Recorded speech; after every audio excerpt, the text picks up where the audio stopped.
വേറെ തന്നെ പിടിക്കല്ലേ? രണ്ടുപേരും കൂടെ ഇങ്ങോട്ട് വിളമ്പിക്കോ. ആ പ്രശ്നം ഫോളോ ആവട്ടെ. ആഹാരം കഴിക്കുന്ന എങ്ങനെയെന്ന് മാമൻ കാണിച്ചു തരാം. ഇങ്ങനെ വയറ് നിറച്ച് ആഹാരം കഴിക്കാനുള്ള യോഗം ഉണ്ടാവണേ. ആക്രാന്തം കാണിക്കാതെ. ഇത് ആരും എടുത്തോണ്ട് പോകുന്നില്ല. ഒന്ന് പതുക്കത്തില്ല. ജീവിതത്തിൽ ഒരിക്കലും മട്ടക്കാത്തൊരു പരിപാടി ഉണ്ട്, ഊണൊഴിക്കല്. ഇപ്പൊ ഞാൻ എത്ര പേർത്തില്ലേ, എനിക്കൊരു ബോറടിയില്ല. നന്നായിട്ടുണ്ട്. ഇവിടെ ഈ വെജിറ്റേറിയൻ ഫുഡ് മാത്രമേ കിട്ടുകയുള്ളൂ. Chicken 65, tandoori 25, mutton 85. ഇതൊക്കെ കഴിച്ചാണ് ഞാൻ എന്റെ ബോഡി മെയിൻറ്റെയിൻ ചെയ്യുന്നത്. കാടയുണ്ടോ? കാട ഇറച്ചി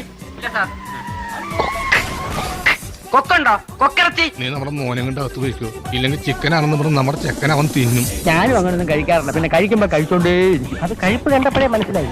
ഒരു നേരത്തെ ആഹാരം ഇവന് നീ കൊടുക്കണമെന്ന് എന്നോട് പറഞ്ഞപ്പോ സ്വയം പ്രതീക്ഷിച്ചില്ല.